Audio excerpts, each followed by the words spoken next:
जय गुरु जी। शुक्राना गुरु जी। गुरु जी, जिस तरह आज तक आपने हम सबका हाथ पकड़ के रखा, हम सबको संभाल के रखा, हर दुख से निकाल के रखा, अपनी गोद में उठा के रखा, इतनी हिम्मत दी कि हम सब इससे निकल सके, उसके लिए शुक्राना ही शुक्राना गुरु जी। जय गुरु जी। जय गुरु जी। संगत जी, रोज़ की तरह तो नहीं कहूँगी, लेकिन हर हफ्ते की तरह आप समक्ष के लोगों के बीच समक्ष फिर हाजिर हूँ। मैं रेनू गोयल, नई दिल्ली से, डिवाइन सोल्स ऑफ गुरु जी के पेज से आप लोगों से निवेदन करूँगी कि प्लीज़ इस पेज को मैक्सिमम ग्रुप्स में शेयर करिए, क्योंकि शेयर करने से देखिए कहीं ना कहीं आप भी जानते हैं कि शेयरिंग इज़ केयरिंग, और शेयर करने से या जय गुरु जी लिखने से हमें भी लगता है कि आप लोग हमारी बातें सुन भी रहे हैं, देख भी रहे हैं, और कोई ना कोई लाइन या तजुर्बा आपकी बातों का या आपके प्रश्नों का सवाल ये जवाब बन के आपके लिए आ रहा है। तो आप लोगों से प्लीज़ निवेदन है संगत जी की प्लेस से जुड़िए और पेज में बने रहने का योगदान देते रहिए, अपने जय गुरु जी लिखते रहिए और अपने हार्ट्स और लाइक भेजते रहिए, ताकि हमें लगे कि आपकी बात हम सब ऊपर वाले तक पहुंचा पा रहे हैं। जैसा कि मैंने पिछली बार बताया था कि आज हम बात करेंगे अन्न की, अन्न के कण की।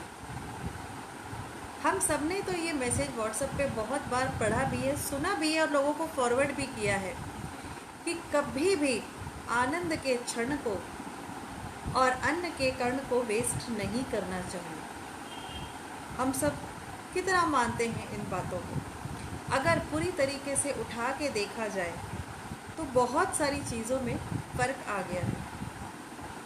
क्या होता है कि जब हम ब्याह शादी में जाते हैं, अच्छा खासा इनविटेशन मिलता है और हम जितनी अट्रैक्टिव चीज़ें दिखती हैं उन सब को हम अपनी प्लेट पे परोसना शुरू कर लेते हैं, एक एक कर चखते हैं। जो हमें कहते ना लजीज नहीं लगता या हमें हमारे जायके के मुताबिक नहीं लगता, उसी चीज़ को हम वहीं छोड़ देते हैं। शुरुआत अन्न की बर्बादी की हम वहाँ से करते हैं। किसी के भी फंक्शन में जाते हैं, खाना पसंद नहीं आता, उस खाने की निंदा हम घर पर आने के बाद जितने भी लोगों से फ़ोन कॉल पे या फेस टू फेस बातचीत करते, अरे देखा उसके यहाँ गए थे, कितना गंदा खाना बना रखा था, ऐसा भी कोई खिलाता है, स्वाद ही नहीं था, पता नहीं किसकी केटरिंग करवाई थी। जो इस तरह की बातें खाने के प्रति करते हैं तो ऐसा बिल्कुल ना करें, क्योंकि देखिए हमारी सांसें, हमारा खान पान, हमारी लाइफस्टाइल सब कुछ डिसाइडेड होती है ऊपर से।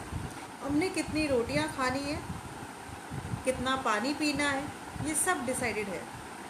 होता है ना अक्सर जब आप पानी के लिए बहुत प्यास से तड़प जाते हैं और दूर दूर तक आपको पानी नहीं मिलता और आपके पास भी बचा हुआ पानी समाप्त हो जाता है और हाईवे पे दूर तक नहीं मिलता, फिर हम सोचते ना कहीं कुछ दिख जाए तो साइड में कार रोककर हम फिर कुछ ले खाने पीने का, इससे हमें फ़र्क लगेगा।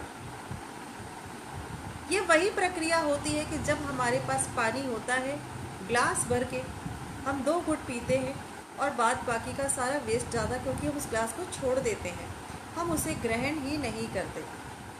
इसी तरह अगर मैं देखूं कि अगर आपके प्लेट में अन्न परोसा हुआ है, आप किसी के यहाँ लंच पे, डिनर पे, ब्रेकफास्ट पे, शाम की चाय पे कहीं भी इनवाइटेड है, आप अपनी प्लेट में वही ले जो आपको मन कर रहा है खाने का, जो आपको लगता है कि ये खाने योग्य है, और आप इसे पूरा फिनिश कर देंगे।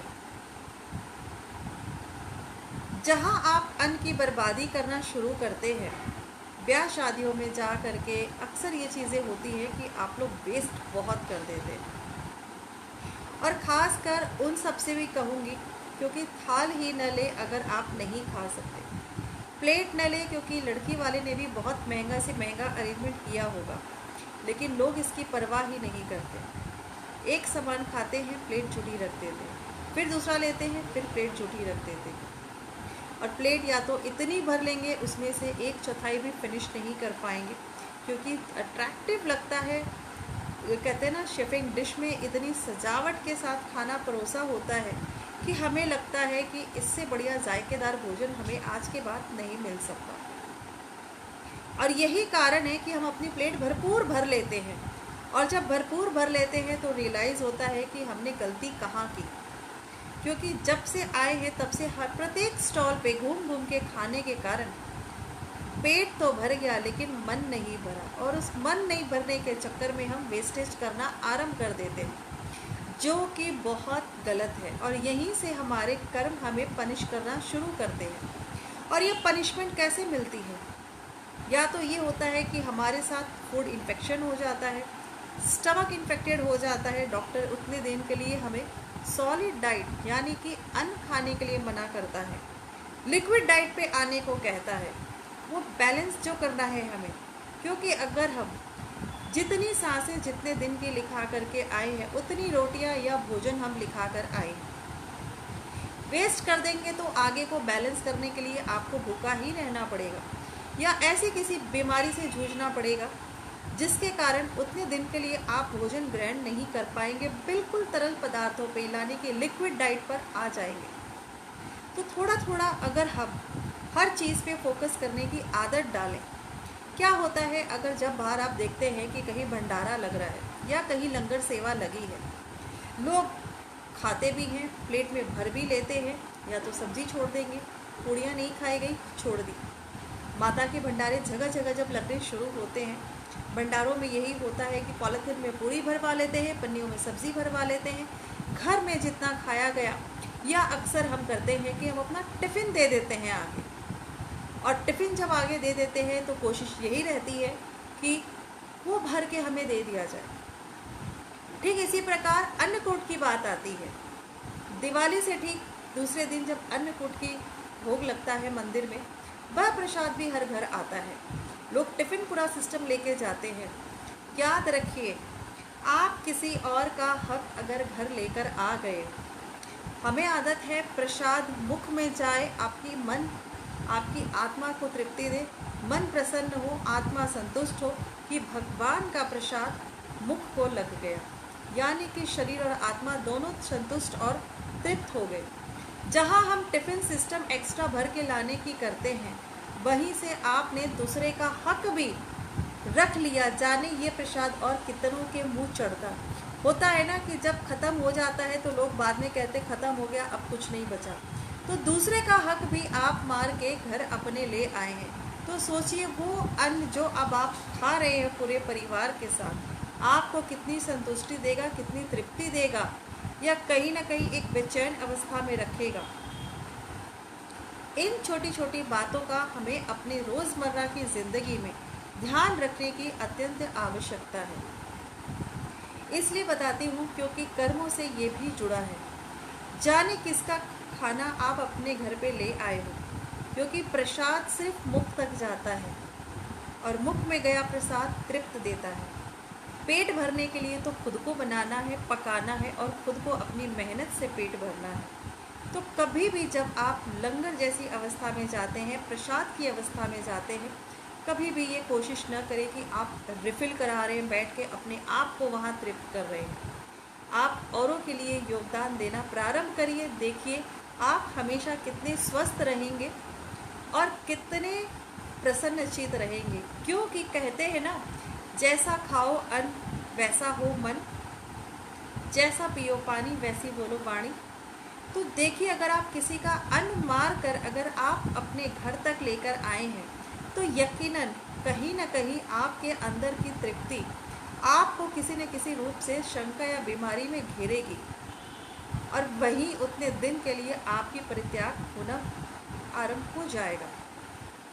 तो प्रयास ये करिए कि जहाँ भी आपको मौका मिलता है या जो भी अवसर ऐसा आता है, क्योंकि देखिए जब हम इस मनुष्य जीवन में ज़िंदगी में जी रहे हैं और साथ ही गृहस्थ जीवन में हैं, तो ये इस तरह के फंक्शंस पार्टीज़ आएंगे, और यही चीज़ आपके ज़िंदगी में आपको कर्म के तौर पे देखते हैं।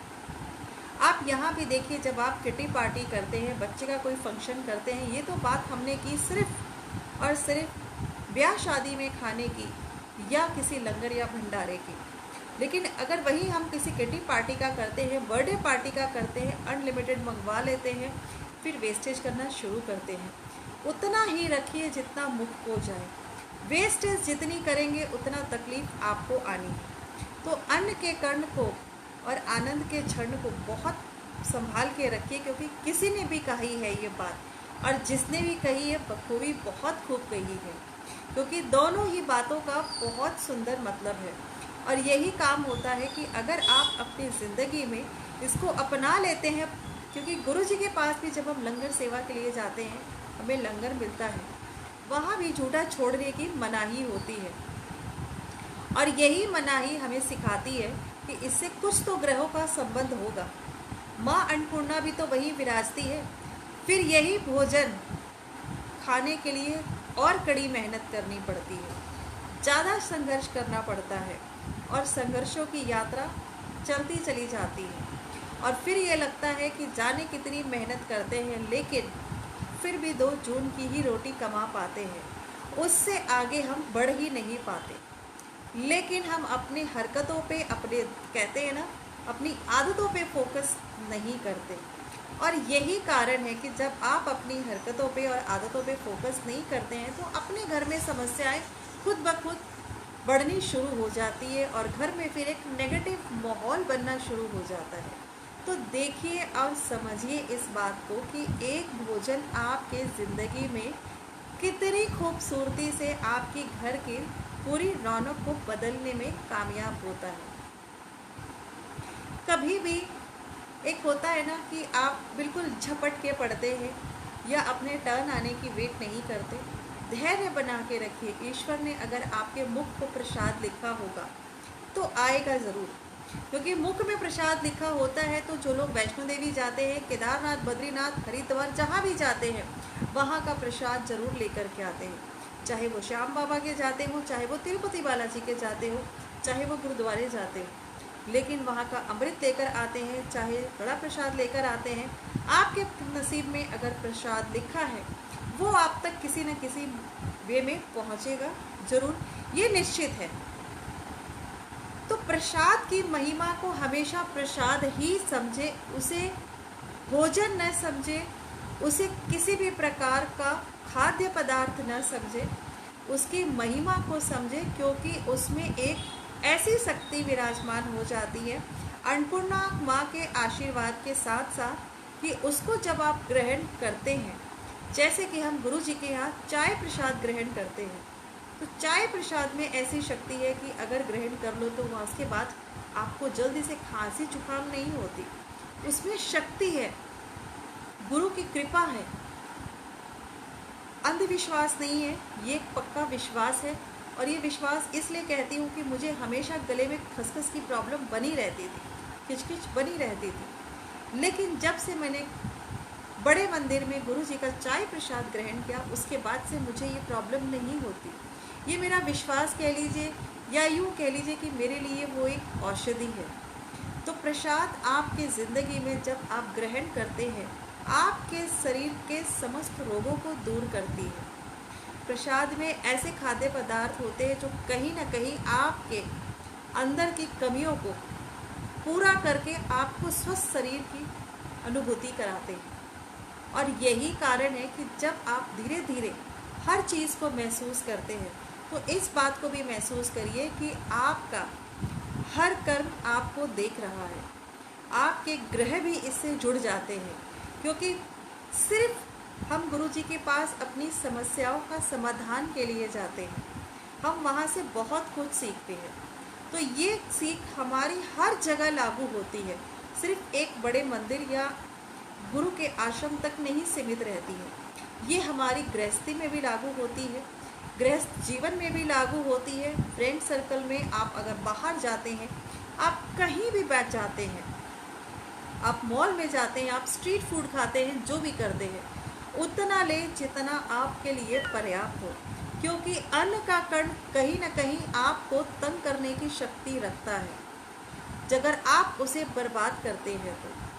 शक्ति हर चीज़ में होती है। तो आपके अंदर अब ये देखने वाली बात है कि आप इस बात को किस तरह से अपनी ज़िंदगी में उतारते हैं। क्योंकि देखिए, मैं एक एस्ट्रोलॉजर हूँ, मैं इसलिए नहीं बताती हूँ, मैं इसलिए बताती हूँ कि हमें इन चीज़ों की ज़रूरत ही ना पड़े। हम अपने कर्मास, हम अपने अच्छा बुरा अपने आप ही संवार लें। इसलिए आप अपने गृहस्थ जीवन में हमेशा अन्न का दान करना सीखिए। एक मुट्ठी अगर आप पक्षियों को दान करते हैं, इससे भी आपको रोज़मर्रा की ज़िंदगी की प्रॉब्लम्स में बड़ा फ़ायदा मिलता है। अन्न का दान महादान। इस कोविड जैसी महामारी के दौरान देखा कि कितने लोगों ने अन्न का दान किया, कितने लोगों ने फ्री टिफ़िन सेवा सर्विस आरंभ की, जिससे कई लोग जो लोग घर में भोजन नहीं बना सके, कितनों ने हर तरह का कार्यक्रम किया। तो उसमें से अगर हम अपने लिए, सिर्फ हम बाहरी लोगों के लिए ना कर सकें, तो एटलीस्ट अपने लिए हम इतना करें कि हम भोजन को बर्बाद करने से रोकें। भोजन को, जितना भी खाद्य पदार्थ है, ऐसा करें। अक्सर होता है ना कि आपके फ्रिज में या आपके घर में कोई ना कोई खाद्य पदार्थ खराब हो जाता है, नहीं चाहते हुए भी। ऐसी अवस्था में उसे एक जगह एकत्रित करके आसपास जहीं भी गौशाला है या गाय को खिला सकते हैं तो उन्हें खिलाइए। उससे उनको गंदा खाने से भी मुक्ति मिलेगी, साथ ही वो आपके दिया हुआ भोज्य पदार्थ खाएंगी। तो गाय को खिलाना तो अपने आप में वैसे ही एक बहुत बड़ा पुण्य का काम है। कहते हैं ना, गौ को चारा खिलाते हैं तो हम अपने ग्रह ठीक करते हैं। गौ को सेवा करना अपने आप में एक अलग ही महान कार्य है। तो धीरे धीरे अगर आप थोड़ा थोड़ा करके भी इन बातों पे फोकस करने लगेंगे, अन्न की महिमा अपनी ज़िंदगी में समझने लगेंगे, तो आपको महसूस होने लग जाएगा कि अन्न वाकई में आपकी ज़िंदगी में सिर्फ एक पेट भरने का काम नहीं करता, आपके घर की पूरी रूपरेखा बदलता है, आपकी मेहनत को देखता है, आपके हाउस ऑफ फाइनेंस को देखता है, आपकी अर्निंग को देखता है, आपके संघर्ष को देखता है, आपके हेल्थ सेक्टर को भी देखता है। तो ये आप पे डिपेंड करता है कि आप कितनी सारी चीज़ों को बचाते हैं एक अन्न की बर्बादी से। तो आज ही से अपनी ज़िंदगी में ये संकल्प लें कि आप अपने जीवन में अन्न की बर्बादी अपनी मौजूदगी में कभी नहीं होने देंगे, और स्वयं भी नहीं करेंगे, और आगे भी लोगों को प्रेरित यही करेंगे कि अन्न की बर्बादी न करें। क्योंकि घर में कहीं ना कहीं यू टर्न ये चीज़ें लेती है, क्योंकि अन्न की बर्बादी से हमारे ग्रहों पे, खासकर माँ अन्नपूर्णा को भी नाराज़ हम करते हैं। फिर उसे कमाने के लिए ताकत और मेहनत दोनों ही बहुत ज़्यादा लगानी पड़ती है। हम अगले हफ्ते फिर आपके समक्ष हाजिर होंगे कुछ नई चीज़ों के साथ, नए विषयों के साथ। आज हम फिर इजाज़त लेंगे। जय गुरु जी।